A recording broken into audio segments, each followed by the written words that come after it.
ஓம் கணேசாய நமக. பணிவளர்ந்த வணக்கத்துடன் உங்கள் யோகா விஜய். 2025 ஜூலை மாத பலன்களில் இந்த சனி ராகு சேர்க்கையும் செவ்வாய் கேது சேர்க்கையும் முக்கிய இடம் வகிக்கின்றது.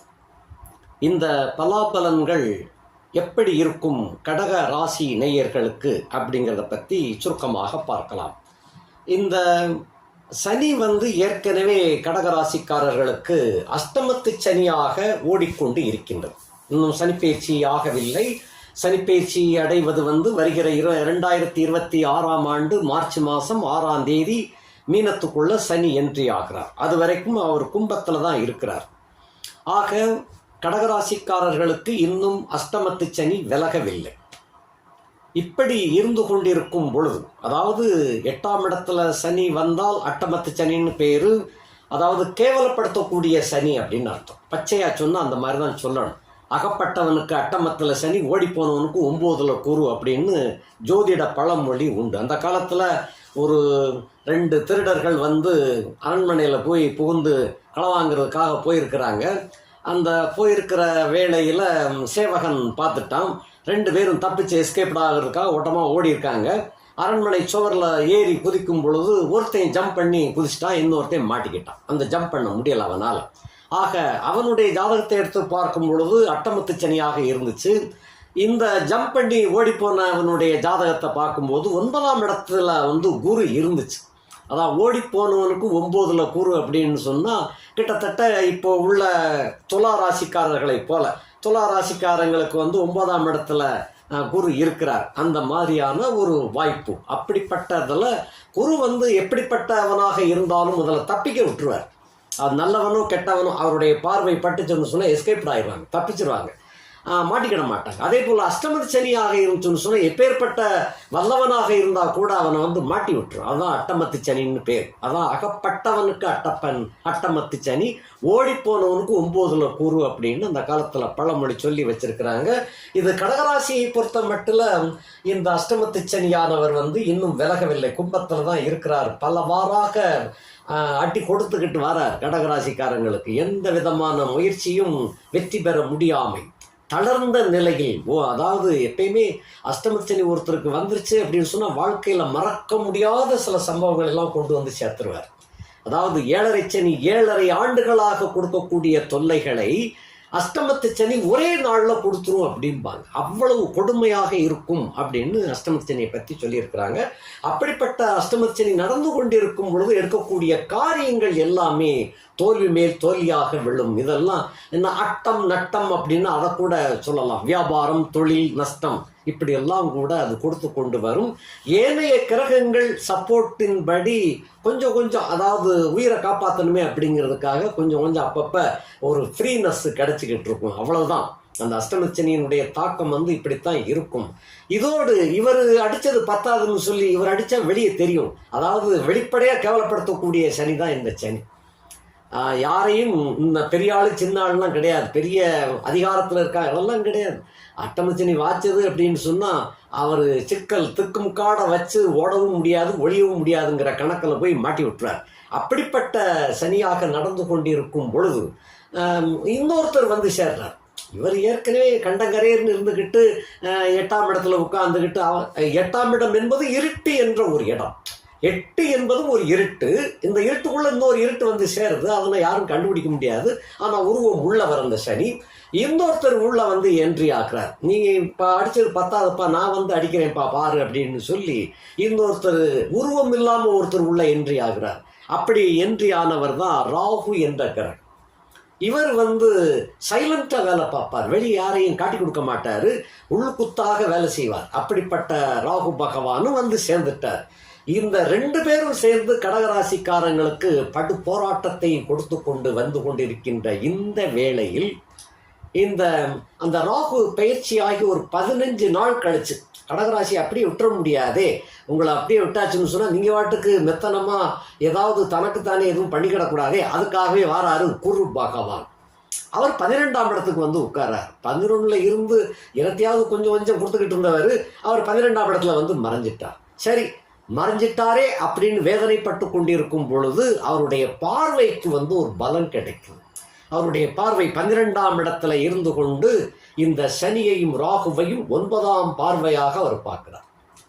ஆக கடுமையா தண்டித்து அதள பாதாளத்துல தள்ளிவிட வேண்டும் என்று எண்ணிக்கொண்டு வந்த சிலர், இப்ப இந்த கிரகத்தை நான் சொல்லப்படாது, உங்களுக்கு எதிரியாக உள்ள சிலர் அப்படிப்பட்டு துவைச்சி எடுத்து உங்களை ஒன்று உருத்தெரியாம ஆக்கிடலாம் என்று நினைத்து கங்கணம் கட்டி கொண்டிருக்கின்ற இந்த வேளையில் குரு பகவானுடைய பார்வை உங்களுடைய 8ஆம் இடத்தை பார்க்கின்றார். உங்களுக்கு 8ஆம் வீடு, குரு நின்ற வீட்டுக்கு அது 9ஆம் வீடு. உங்களுடைய 8ஆம் வீடு அவர் நின்ற வீட்டுக்கு 9ஆம் வீடாக வருகின்ற காரணத்தினால இந்த சனியையும் ராகுவையும் பார்க்கின்றார். எல்லா கிரகங்களுக்கும் ஒருத்தருக்கு கெட்டிக்காரங்க தான். அதுல ரொம்ப மூர்க்கத்தனமாக இருக்கக்கூடிய கிரகங்கள் யாரு அப்படின்னு சொன்னா சனி, ராகு, கேது, இவங்க தான் மூர்க்கத்தனமா இருக்கக்கூடியவங்க. இதுல இன்னொருத்தரையும் சேர்த்துக்கலாம், செவ்வாயும் சேர்த்துக்கலாம். செவ்வாய் வெட்டு 1 துண்டு 2 அந்த மாதிரி தான் அடிச்சு துவம்சம் பண்ணக்கூடியவர். கொடுத்தாலும் எக்கச்சக்கமா கொடுப்பாங்க. செவ்வாய் கொடுத்தாருன்னு சொன்ன நிலபுலன்கள், வீடு, சொத்து, சுகங்கள் அந்த மாதிரி கொடுப்பாரு. சனி கொடுத்தாருன்னு சொன்ன சகல செல்வங்களையும் கொடுப்பார். சொத்து சுகங்கள் மட்டுமல்ல, வீடு, மாடு, தோட்டம், துறவு, பசு, பால் பாய்க்கும் அந்த மாதிரி கொடுப்பார். கெடுத்தால் அந்த மாதிரி, கொடுத்தால் இந்த மாதிரி. அப்ப கொடுப்பதிலும் வல்லவர், கெடுப்பதிலும் வல்லவர். அப்படிப்பட்ட சனியை யாரும் கட்டுப்படுத்த முடியாது. பட்சே அந்த குருவினுடைய பார்வைக்கு மட்டும் எல்லா கிரகங்களுமே கட்டுப்படக்கூடியவர்கள். என்ன லக்னமானாலும் சரி, எந்த ராசியானாலும் சரி, குருவின் பார்வைக்கு மகத்துவம் அதிகம், சக்தி அதிகம்.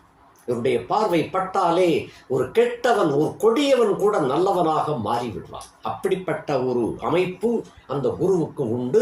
நல்ல வேளையாக உங்களுடைய ராசிக்கு 12ஆம் இடத்துல வந்தாரு.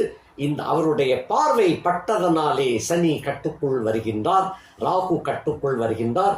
இவங்க கெடுப்பதற்கு பதிலாக கொடுக்க ஆரம்பிக்கிறாங்க. இந்த மாதிரி ஒரு வினோதமான ஒரு சீன் அந்த ஜூலை மாதத்துல இருந்து தொடங்குது. அதே ஜூலை மாதத்துல இருந்து தொடங்குது, ஏற்கனவே குருப்பெயர்ச்சி ஆயிடுச்சு இல்லை அப்படின்னு பார்த்தோம்னா இந்த சனி வக்கரிக்கணும். இந்த சனி வக்கரிக்கும் பொழுதுதான் அவர் கொடுக்க ஆரம்பிப்பார். குரு பார்த்த சனி வக்கரிக்கும் பொழுது அதள பாதாளத்தில் சென்று கொண்டிருந்த உங்களை மேலே தூக்கி நிப்பாட்டி ஆசுவாசப்படுத்தி உங்களுக்கு என்னென்ன வேண்டுமோ அத்தனையும் அள்ளி கொடுக்க கடமைப்பட்டவராகின்றார் இந்த சனி. சரி, அவரோடு சேர்ந்த ராகு, குருவின் பார்வை பட்டதனால அவரும் ஒழுக்கத்துக்கு வந்துட்டார். அவர் உங்களை கேவலப்படுத்தணும்னு தான் வந்திருந்தாரு. ராகு கேவலப்படுத்துவதோடு மட்டுமல்ல, உள்ளுக்குள்ள பல நோய் நொடிகளை எல்லாம் கொடுத்து அள்ளி வீசி உங்களை படுக்கையா போடணும்னு வந்தவரை குரு பார்வை பார்த்ததனால அவரும் நல்லவராயிட்டார். ஆக படுக்கைக்கு போக விட மாட்டார். சுறுசுறுப்பாக எழுந்து ஆரோக்கியத்தை கொடுத்து நல்ல உதவிகளை எல்லாம் செய்து உங்களுக்கு தேவையான அனைத்து உதவிகளையும் செய்யக்கூடியவராக ஆகின்றார் இந்த சனியும் ராகும். ஆக 8இல் இருந்து இவ்வளவு நாளும் கெடுத்து கொண்டு வந்த சனியோடு ராகுவும் சேர்ந்து கெடுக்கக்கூடிய வேளையில குருவின் பார்வை பட்டதனால பட்ட இடமெல்லாம், அதாவது கண் பட்ட இடமெல்லாம் அந்த பூவாய் மலரும் அப்படின்னு ஒரு பாட்டு வரும்.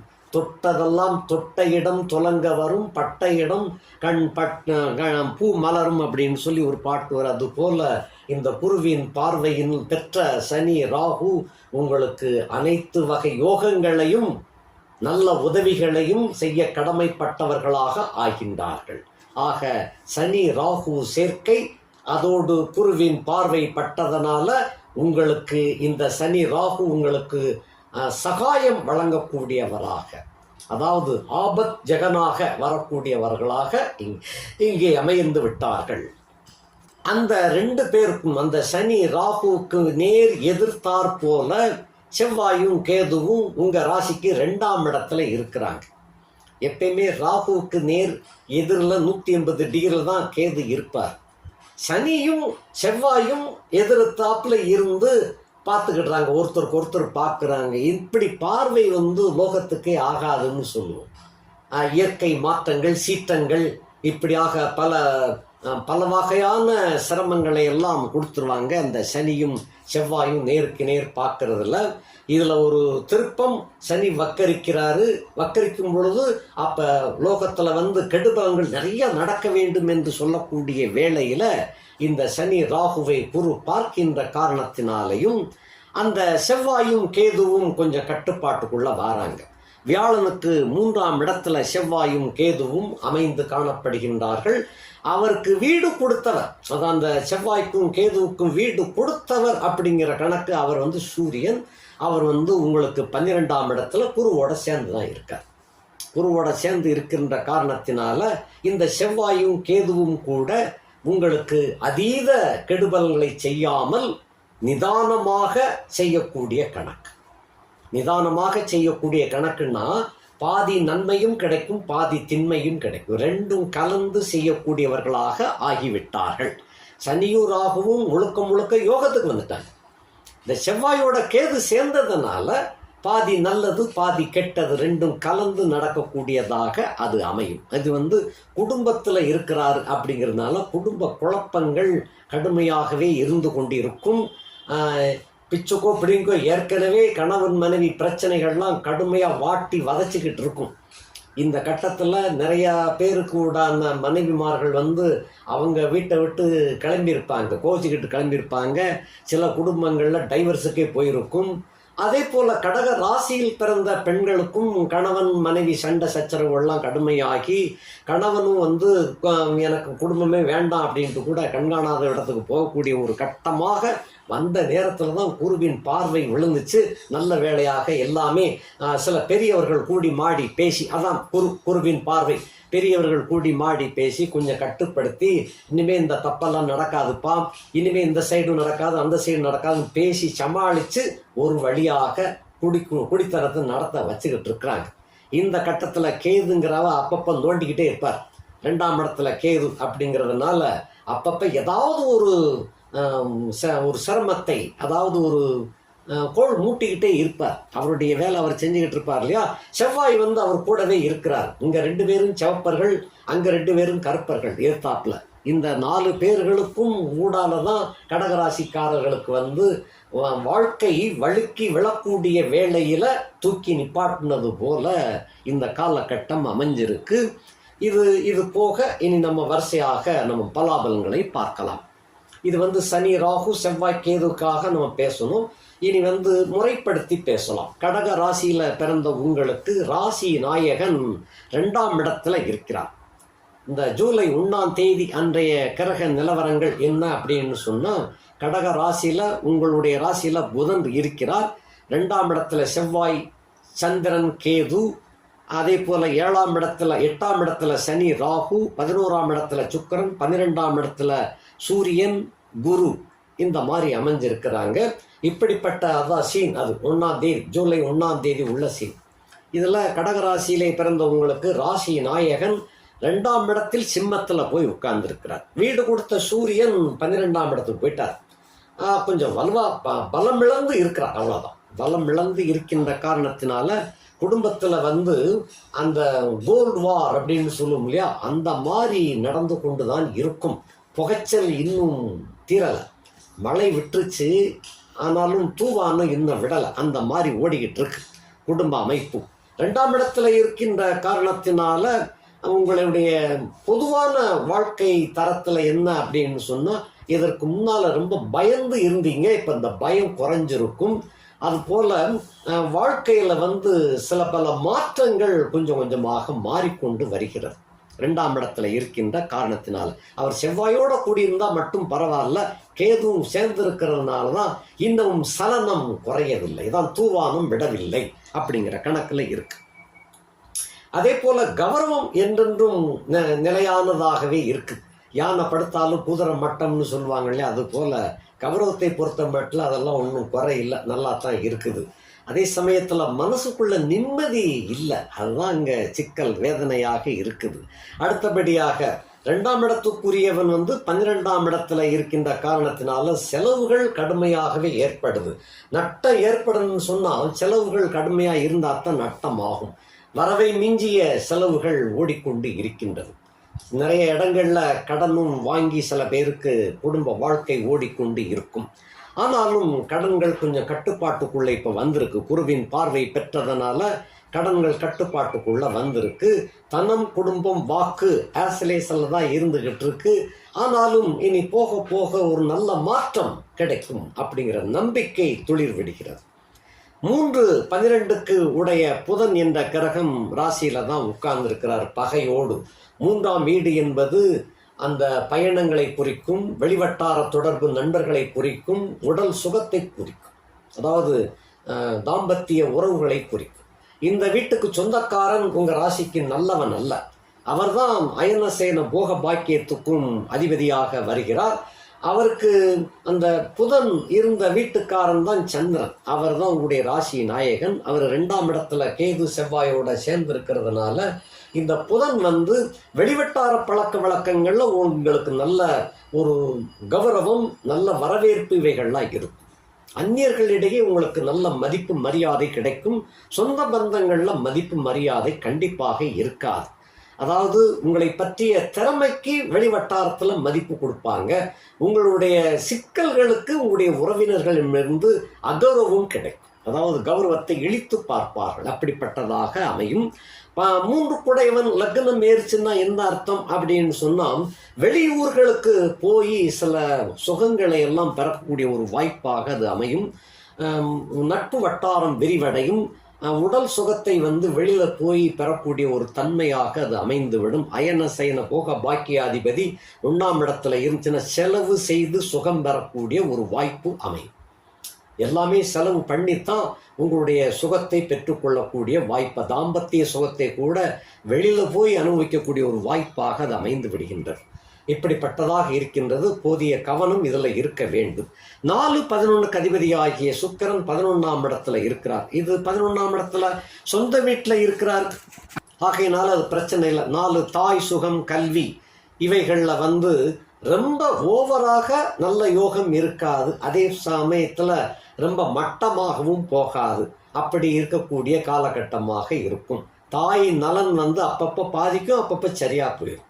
ஏன்னா கேந்திர ஆதிபத்திய தோஷம் பெற்ற சுக்கிரனாக அவர் இருக்கிறார். 11ஆம் இடத்துல போய் இருக்கிறாரு.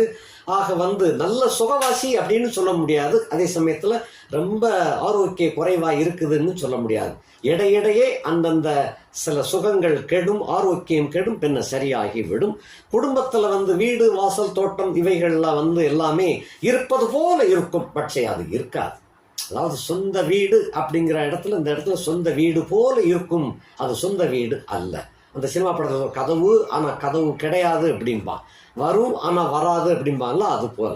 ஆக 11ஆம் இடத்துக்குரிய 11ஆம் இடத்திலே இருக்கின்ற காரணத்தினாலேயும் லாபங்கள் பெருகும். அதே சமயத்தில் விரயங்கள் அதிகமாகவே செலவாக ஆகிவிடும். ஏன்னா அதாவது அவரும் பாதகாதிபதி என்ற இடத்துல தான் இருக்கிறார். 11ஆம் இடத்துக்குரிய சுக்கிரன் பாதகஸ்தானத்துல பாதகாதிபதியாகவே இருக்கின்றார். ஆகையினால கலை நாட்டம் நிறைய இருந்தாலும் கூட அவைகளில் செலவுகள் கடுமையாக இழுத்துவிடும். அந்த மாதிரி இருக்கு. வாகன போக்குவரத்துக்கள் சுகமாக இருக்கும். 5-10க்கு அதிபதியாகிய செவ்வாய் என்பவர் 2ஆம் இடத்துல சந்திரன் கேதுவோட கூடியிருக்கிறார். 5ஆம் வீடு என்பதுதான் பூர்வ புண்ணியம், முந்தைய ஜென்மத்தில் செஞ்ச பாவ புண்ணியங்கள். இதில் புண்ணியத்தை எதிர்பார்த்து ரெஃப்ளெக்ட் பண்ணக்கூடிய கிரகம் செவ்வாய். அவர் கேதுவோடு சம்பந்தப்பட்டுட்டார். ஆகையினால உங்களை பொறுத்த மட்டில் 5ஆம் இடத்துக்கு சொந்தக்காரன் கேதுவோடு சம்பந்தப்பட்டு சந்திரனோடு சம்பந்தப்பட்டு இருக்கின்ற காரணத்தினால உங்களுடைய சொந்த பந்தங்கள் உங்களை ரொம்ப மரியாதை குறைவாகத்தான் நடத்துவாங்க. நீங்கள் உங்களை அந்த உறவினர்களை விட்டு பிரிந்து வேறு இடத்திற்கு சென்றால்தான் உங்களுக்கு யோகங்கள் வேலை செய்யும். உங்களுக்கு திறமைக்கு மரியாதை கிடைக்கும். உங்களுக்கு சில வருமானங்களும் கிடைக்கும். அதே போல் கொஞ்சம் நிம்மதியும் கிடைக்கும். உற்றார் உறவினர்கள் உங்களுக்கு இந்த காலகட்டத்தில் ரொம்ப மோசமாக நடந்து கொள்ளக்கூடிய காலகட்டம். பிள்ளைகளால் பெருமை சேர்க்குமா அப்படின்னு சொன்னால் பெருமையும் சேரும், செலவும் சேரும். பிள்ளைகளால் நல்ல யோகமும் அதை பெருமையும் கிடைக்கும். அதே சமயத்தில் அவங்களுக்கு நிறைய செலவும் ஆகும். கட்டிக் கொடுத்த பிள்ளைகள் அல்லது கட்டிக் கொடுக்க வேண்டிய பிள்ளைகளால் கூட சில சமயங்கள் அதிகமான செலவுகளை இழுக்கும். அதை சுபகாரியமாக நீங்கள் மாற்றிக்கொள்வது நல்லது.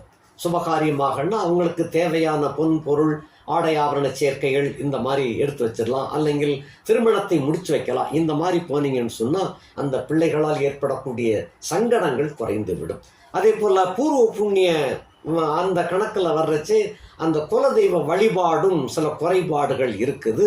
அது செவ்வாய்க்கிழமை அல்லது திங்கட்கிழமையாக போய் அந்த குலதெய்வத்துக்கு வேண்டிய அந்த பாக்கி சாக்கிகளை செலுத்திட்டேன்னு சொன்னால் உங்களுடைய வெற்றி கிடைக்கக்கூடியதாக அமையும்.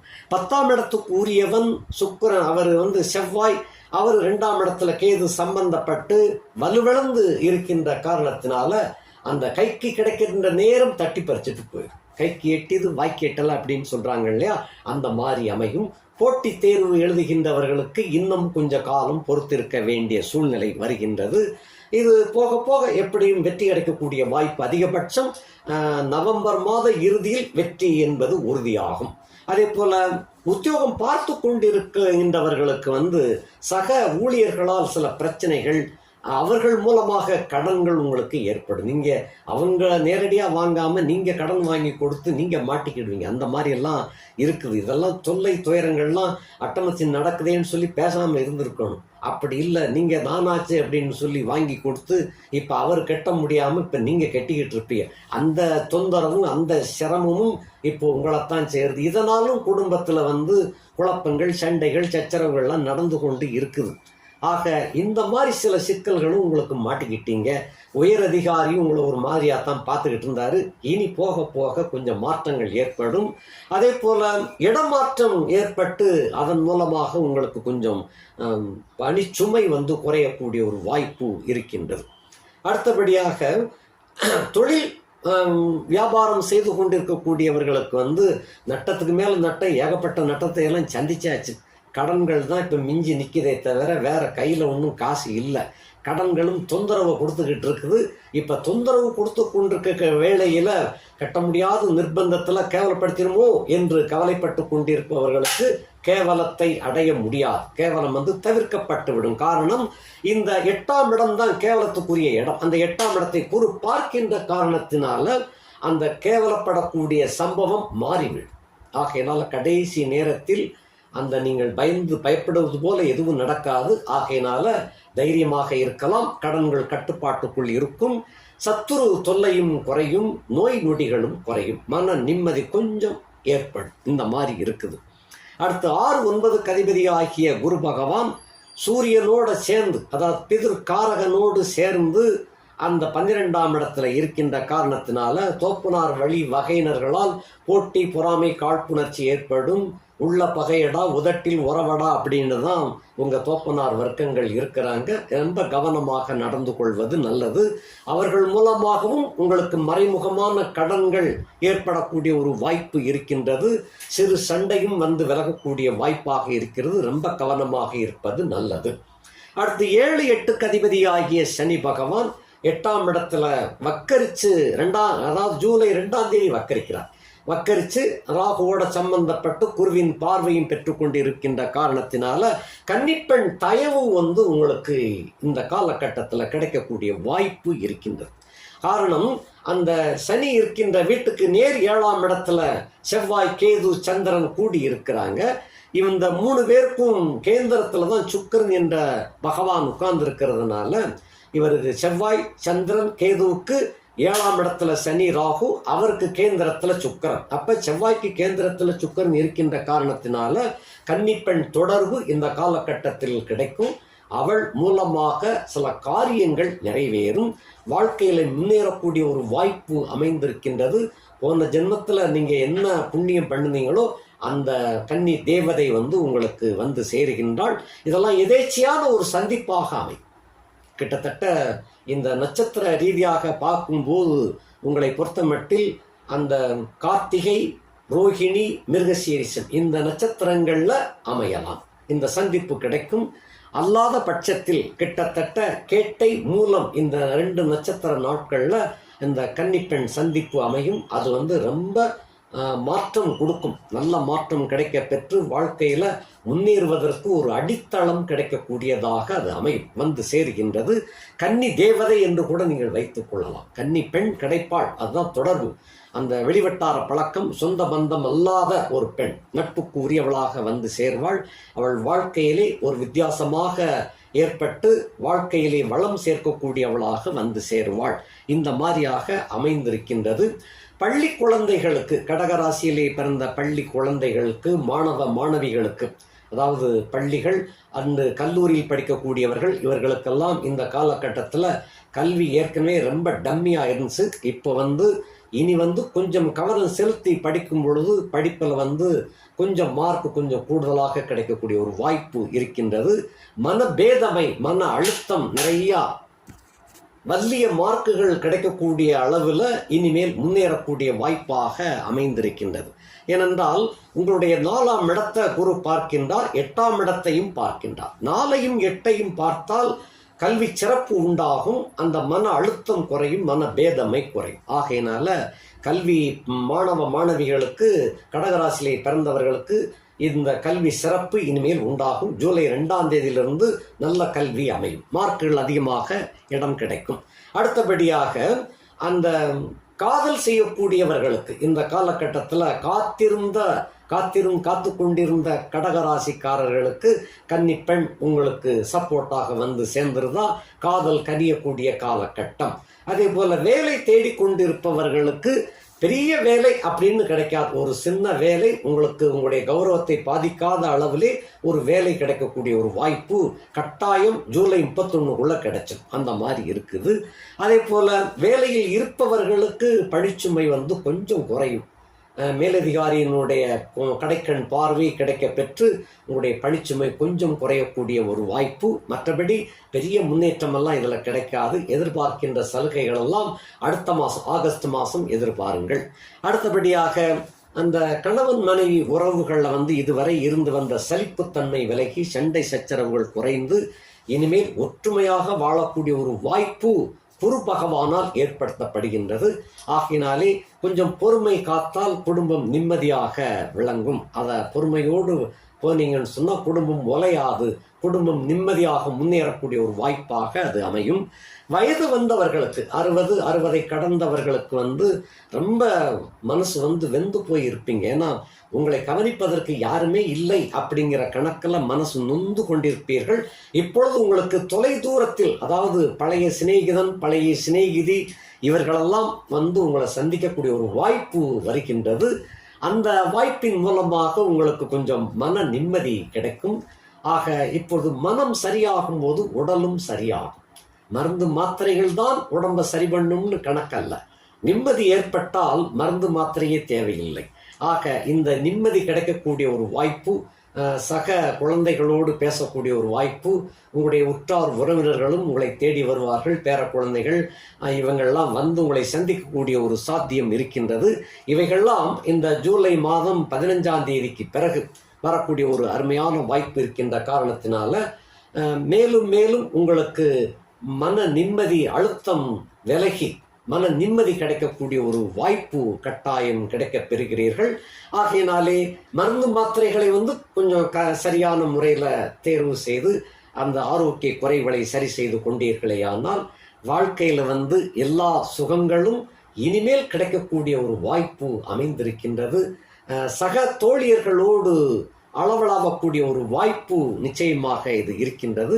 ஆகையினாலே இந்த கடகராசியிலே பிறந்த அத்தனை பேருக்கும் குலதெய்வ வழிபாடு என்பதை விட்டுவிட வேண்டாம். அதை ஒரு குறிப்பாக அது செவ்வாய்க்கிழமை அல்லங்கில் திங்கட்கிழமையாக இருக்கட்டும், வியாழக்கிழமையும் போயிட்டு வரலாம். இதில் 3 கிழமையில் உங்களுக்கு சந்தர்ப்பம் சாதகமாக இருக்கக்கூடிய ஒரு நாளில் குலதெய்வ வழிபாடுகளை மேற்கொள்ளுங்கள். அது உங்களுக்கு பேரானந்தத்தை கொடுக்கக்கூடியதாக அமையும். குறைகளை சரி செய்து கொள்ளக்கூடிய ஒரு வாய்ப்பு கிடைக்கும். அதே போல் என்ன நேர்த்திக்கடன் பாக்கி இருந்துச்சுன்னா அதெல்லாம் செலுத்திருங்க. செலுத்தினீங்கன்னு சொன்னால் கொஞ்சம் நல்லபடியாக அமையும்.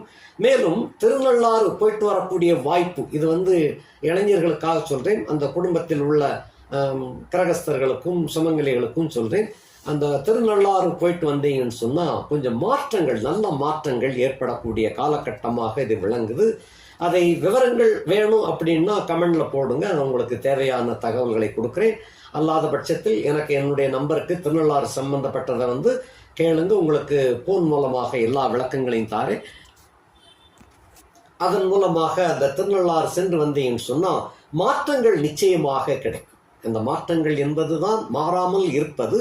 அது கெட்ட மாற்றங்களாக இதுவரைக்கும் போய்கிட்டு இருந்துச்சு. இனி நல்ல மாற்றங்கள் கிடைப்பதற்கு உண்டான வழிமுறைகள் அமையப் பெறுகிறீர்கள். இந்த குருவின் தீட்சண்யம், அதாவது குருவினுடைய தீட்சண்யம் உங்களை 4ஆம் இடம் 6ஆம் இடம் 8ஆம் இடத்தை போய் பார்த்துக்கிட்டு இருக்கிறாங்க. 6ஆம் இடத்தை பார்க்கறது கடன் குறைஞ்சது குறையாது, கடன் தொந்தரவு கொடுக்காம இருக்கும், அவ்வளவுதான். அதாவது தனக்காரகனும் தனஸ்தானாதிபதியும் சேரப்படாது, அதே போல பிதிர்காரகனும் பிதிர்ஸ்தானாதிபதியும் சேரப்படாது. இப்ப இந்த ரெண்டும் சேர்ந்து தான் இருக்கு.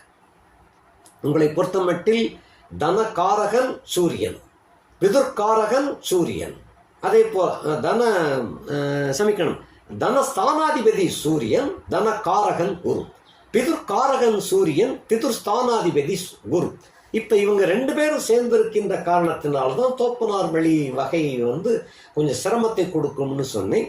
அதே போல கடன்கள் கட்டுப்பாட்டுக்குள்ள இருக்கும். அது ஏன்னு அப்படின்னு சொன்னா, கடன் ஏற்பட்டால் கேவலப்படுத்தும். அது கேவலப்படுத்தக்கூடிய வீடு எது அப்படின்னா அந்த 6ஆம் இடத்துக்கு 3ஆம் வீடு. அதாவது 6ஆம் வீடு கடன் சத்துரு நோய், அதுக்கு 3ஆம் வீடு தான் கேவலப்படுத்துற வீடு. இது அதிகமானால் அந்த 3ஆம் வீடு கேவலப்படுத்தும். ஆக அந்த 6ஆம் இடத்துக்கு 3ஆம் இடாகிய உங்களுக்கு 8ஆம் வீட்டை குரு பார்க்கின்ற காரணத்தினால அந்த கடன்கள் அதிகமாக இருந்தாலும் கட்டுப்பாட்டுக்குள், தொந்தரவு கட்டுப்பாட்டுக்குள் இருக்கும், கேவலப்படுத்தாது அப்படிங்கிறத மறந்துட வேண்டாம். ஆகையினால புதிய கடன்கள் வாங்காமல் இருப்பது நல்லது. அதை இனிமேல் கடன் வாங்காமல் வாழ்க்கையை கொண்டு செல்ல பாருங்க. திருநள்ளாறு போயிட்டு வந்தீங்கன்னு சொன்னால் மாற்றம் நிச்சயமாக கிடைக்கும். இனிமேல் உங்களுக்கு இந்த ஜூலை 2ஆம் தேதியிலிருந்து முன்னேற்றம் பெறக்கூடிய ஒரு வாய்ப்பு கிடைக்க பெறுகிறீர்கள். இதை பிடிச்சுக்கிட்டு நல்லபடியாக முன்னேற்றம் அடையுங்கள். நன்றி, வணக்கம்.